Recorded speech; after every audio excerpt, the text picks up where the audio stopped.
Good morning. It is Sunday, and we know that that's the Lord's Day. This is Labor Day weekend, and I'm hoping that everybody is out there being safe, enjoying the fellowship with one another, enjoying the food, but at the same time, we need to remember what matters the most, and that is the Lord. That it is the Lord's Day, and we need to make our necessary appointments if possible. And when I say the necessary appointments, we need to make sure we are worshiping the Lord on His day that He set forth for us to worship. We've been going through the year 2020, and we've had to deal with so much this year. We've seen our lives be flipped upside down. Some people aren't working. Some people are sick. And then some people have passed away. And when some people have passed away, that means some of us have lost loved ones. And we have been experiencing all this suffering. And that's why we can look to the book of Job to give us an example of how we're supposed to handle suffering when it wasn't our fault, when it wasn't anything of our own doing. Even though we can cause our own suffering due to our actions or words, or we can do that.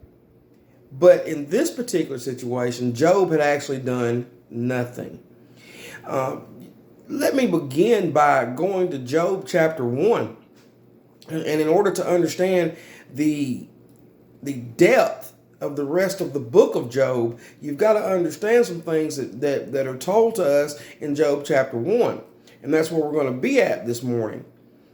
And if we look at Job 1:1, we can get started there, and you'll see that it's not how much we have that we should, as far as worldly possessions go, we can't depend on those. And we should not place our trust on those, because they can be gone in the blink of an eye. And we see that in Job 1. It said, "There was a man in the land of Uz, whose name was Job. And that man was perfect and upright, and one that feared God and eschewed evil. And there were born unto him 7 sons and 3 daughters. His substance also was 7,000 sheep, and 3,000 camels, and 500 yoke of oxen, and 500 she-asses, and a very great household. So that this man was the greatest of all the men in the East." Well, let's just get this all in perspective. The man had livestock. He had 10 children. Now, that's a big family. Okay? And not only that, it says his household was great. So you can just imagine in your mind that Job had the land, he had the cattle, which was residual income. He had it going on. Big house, everything. He had it all by worldly standards. But let's see what happens as we go a little bit further.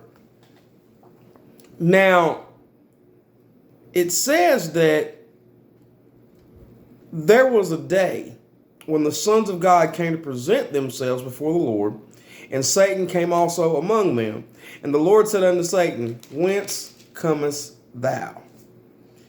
Let's just stop right there.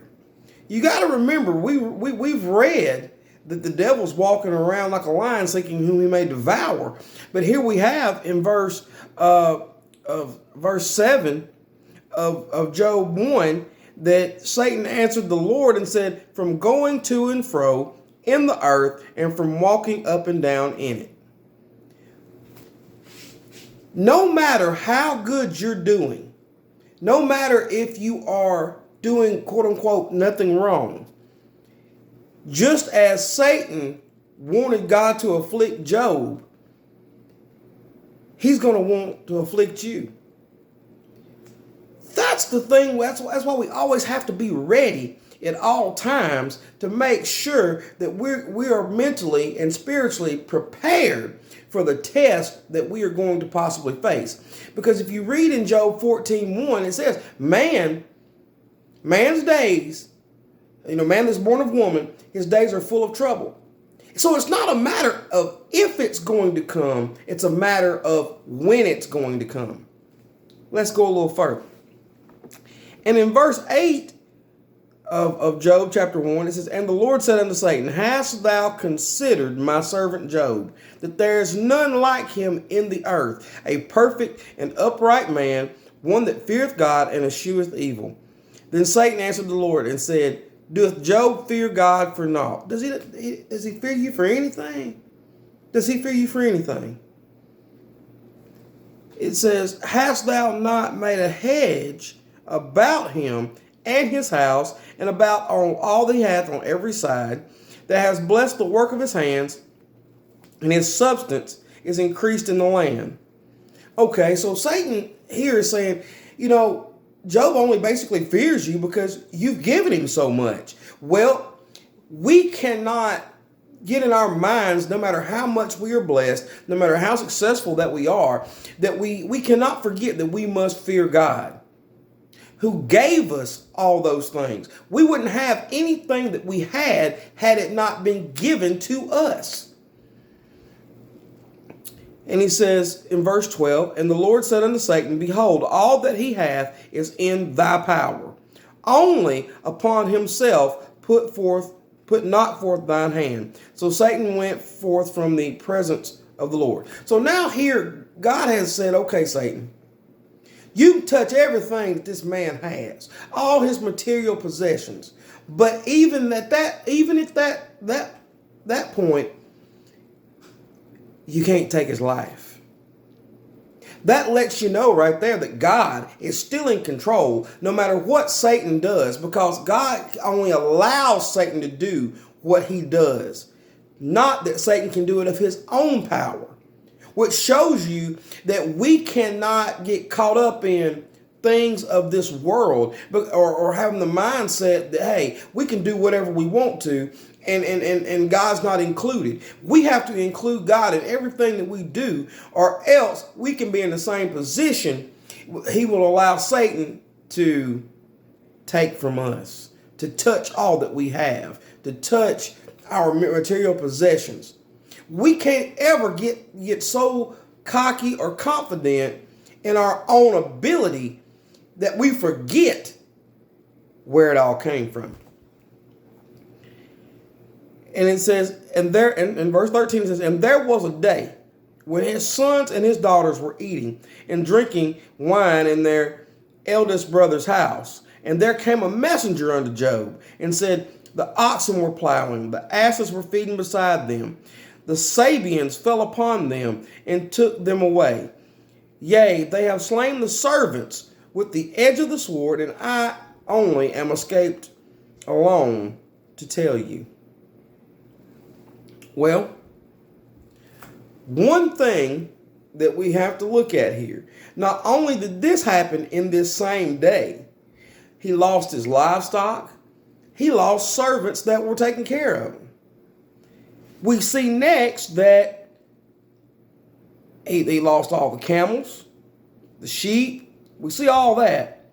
But then the biggest thing, when it was bad enough that he lost his livestock, if we jump down to verse 18, while one servant is giving him bad news, he gets one of the biggest blows, the worst news that he could have got. It says that his children, all 10, losing one would be bad, but you lost all 10 next. And it says in verse 18, while he was yet speaking, there came also another and said, thy sons and thy daughters were eating and drinking wine in their eldest brother's house. And behold, there came a great wind from the wilderness and smote the four corners of the house, and it fell upon the young men, and they are dead. And I only am escaped alone to tell thee.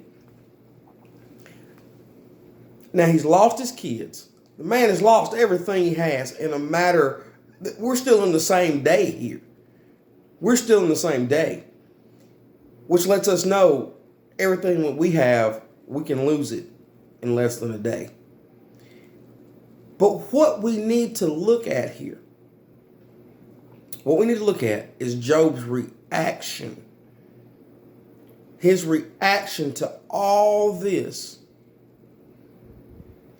And that is the example that we really need to work on, each of us individually. Because it's not, like I said, it's not a matter of if something's going to happen. It's a matter of when. And when it does happen, can we remember Job's example and apply it to our own lives? Let's look at his reaction. It says, then Job arose. He rent his mantle, which means he tore his clothes.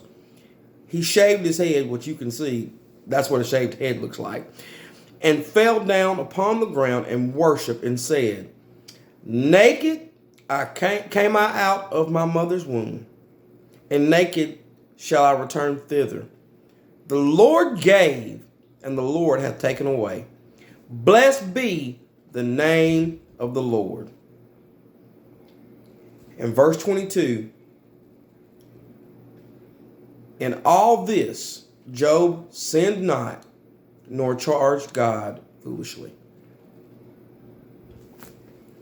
No matter how bad things get, no matter what may happen to us, we should never blame God, question God, or charge him foolishly. Because there was no person that was here when he hung the stars, when he laid the foundations of the earth, which we later see in the book of Job.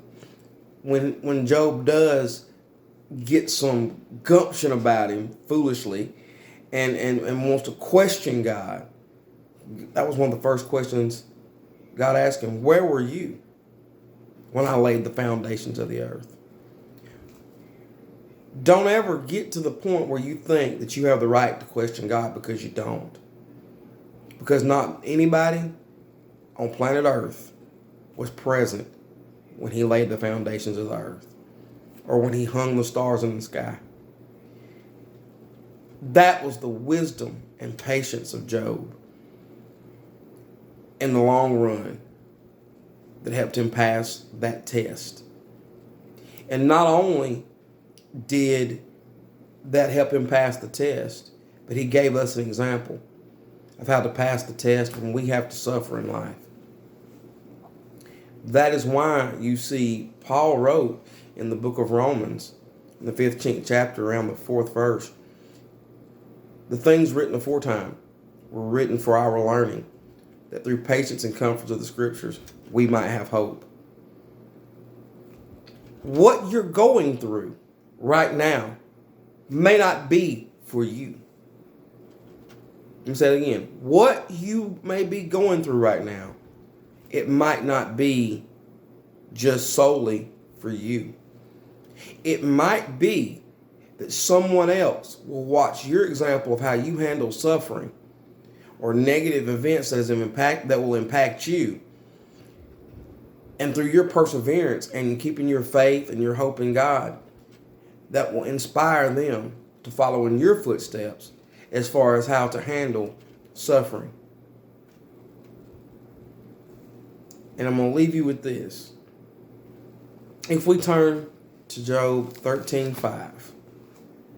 Job 13. Let's see. Don't go too far. Job 13:15. My bad. It says, though he slay me, yet I will trust in him, but I will maintain my own ways before him. No matter what happens, never stop trusting God. Do what you're supposed to. Maintain the things that you know you're supposed to do. And when you do that, you've done everything you're supposed to do. And you'll be blessed for it. You'll be stronger spiritually, wiser, and overall, don't allow it to make you bitter.